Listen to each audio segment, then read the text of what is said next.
Assalamualaikum warahmatullahi wabarakatuh. Apa saja yang menjadi hak-hak BPD, Badan Permusyawaratan Desa? Sebelum lanjut, jangan lupa untuk follow akun ini ya. Tekan tombol plus pada pojok kanan atas. Sahabat sekalian, ada beberapa yang menjadi hak-hak BPD atau Badan Permusyawaratan Desa yang harus kita ketahui. Secara detail, ini bisa kita lihat pada Permendagri 110 tahun 2016 tentang Badan Permusyawaratan Desa. Secara detail bisa dilihat di situ. Namun pada kesempatan kali ini saya sampaikan beberapa poin-poin penting rangkuman daripada penjelasan pada Permendagri 110. Yang pertama yang menjadi hak BPD adalah mengajukan usul rancangan Perdes atau peraturan desa. BPD dapat mengajukan usulan rancangan Perdes yang dianggap penting untuk mengatur kehidupan masyarakat desa. Jadi rancangannya boleh diajukan oleh BPD. Misalnya Perdes tentang hewan lepas. Nah, kalau dipikir misalnya ini sangat penting di tengah-tengah masyarakat ditegakkan terkait dengan terkait Perdes hewan lepas, maka silakan dibuat ya, atau perdes-perdes yang lain. Jadi BPD bisa mengajukan terkait rancangan perdes sesuai dengan kebutuhan yang ada di masyarakat. Yang kedua, mengajukan pertanyaan. BPD berhak mengajukan pertanyaan kepada pemerintah desa terkait penyelenggaraan pemerintahan, pelaksanaan pembangunan, dan berbagai hal-hal lain yang relevan. Jadi terkait dengan segala program pemerintah desa, BPD boleh mempertanyakan ya kalau ada hal-hal yang perlu ditanyakan dengan cara mengundang kepala desa ya atau ditambah dengan perangkat desa untuk mempertanyakan. Apalagi kemudian menjadi polemik di tengah-tengah masyarakat terkait misalnya salah satu program, maka punya hak bertanya ya, silakan dimanfaatkan. Yang ketiga, menyampaikan usul dan atau pendapat. BPD dapat menyampaikan usul, saran, atau pendapat terkait penyelenggaraan pemerintahan desa, pembangunan, dan kegiatan lainnya. Jadi bukan cuma bertanya, tapi mengusulkan saran apa, pendapat apa, masukan apa, itu BPD punya hak untuk disampaikan kepada pemerintah. Yang berikut, BPD juga punya hak yaitu memilih dan dipilih ya. Anggota BPD berhak untuk memilih dan dipilih dalam berbagai kegiatan yang berhubungan dengan pemerintahan desa seperti pemilihan kepala desa. Jadi BPD punya hak juga ya untuk memilih dan dipilih.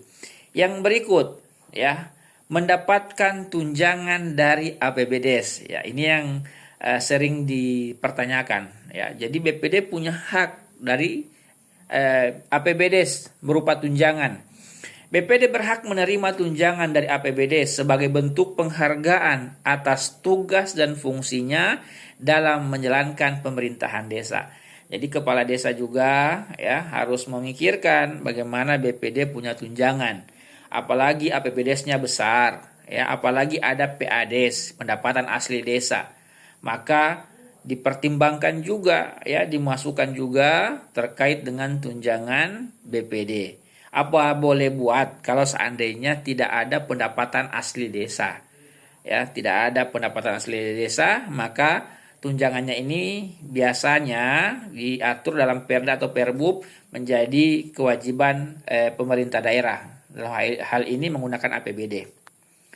Kemudian yang berikut, selain hak-hak sebagaimana disebutkan di atas, BPD juga memiliki hak atau mempunyai hak satu, memperoleh pengembangan kapasitas melalui pendidikan dan pelatihan, sosialisasi, bimbingan teknis, dan kunjungan lapangan seperti studi banding yang dilakukan di dalam negeri. Jadi BPD punya hak juga untuk meningkatkan kapasitas sebagaimana kepala desa dan perangkat desa biasa sering melakukan studi banding, BPD juga bisa. Sering melakukan BIMTEK, BPD juga bisa.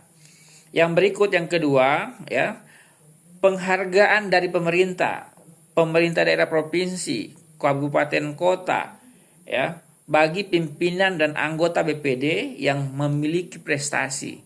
Jadi mereka juga punya hak untuk mendapatkan penghargaan. Kemudian yang terakhir, anggota BPD juga atau BPD berhak mendapatkan tunjangan kedudukan dan tunjangan kinerja. Dan ini biasanya diatur dalam Perda maupun Perbub ya, kalau bersumber pada APBD. Kalau bersumber pada APBDes ya berarti diatur pada Perdes. Nah, banyak desa-desa yang belum mandiri secara anggaran, masih bergantung pada APBD. Biasanya tunjangan jabatan atau tunjangan kedudukan dan tunjangan kinerja ini melekat pada APBD. Tapi bagi desa-desa yang mandiri yang sudah besar anggarannya, ini biasanya sudah diatur juga pada APBDes karena mereka sudah mandiri, sudah punya pendapatan ya, pendapatan keuangan tersendiri lewat BUMDes atau mungkin lewat koperasi yang selama ini sudah jalan di desa. Jadi itulah beberapa hak-hak BPD secara rinci dapat dilihat pada Permendagri 110.